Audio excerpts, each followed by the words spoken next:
Hey, this is Ihab.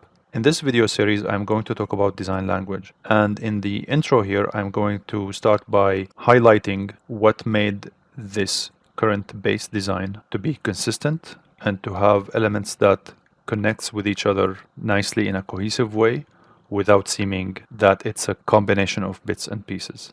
Then after that, I'm going to talk about how we can alter the design language. And when it comes to design language, we create different languages when we do or when we need, not for the purpose of changing the goal or the purpose of the design that we are changing, but rather to give it a different flavor, to give it a different aesthetic or feel or appeal. Also, one could exaggerate the design language alterations to the point of taking a vehicle and create a design language that gives the impression that it could fly with that alteration or it could dive in the water. So design language is a way of exploration, but for something that is already established. It's different than iterative design. Iterative design ultimately is something that is a lot more generic and could serve in even completely changing the purpose of a design. But when we're changing design language, again, it's just basically giving it a different appeal.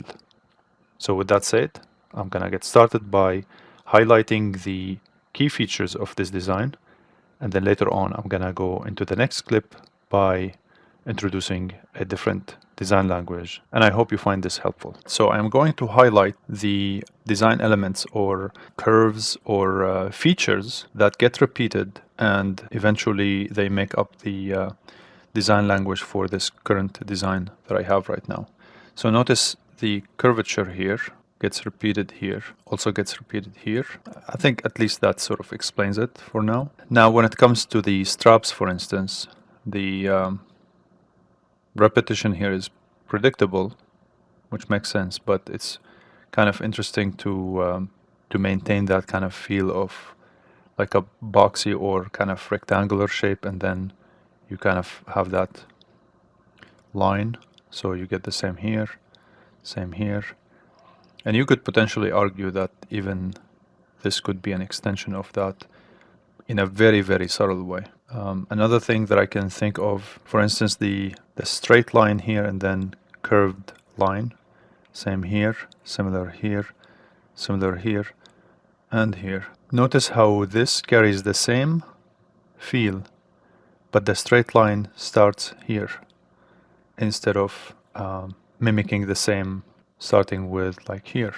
You could basically reverse the order, or you could just kind of rotate it however you want, and you would find a lot of those similarities.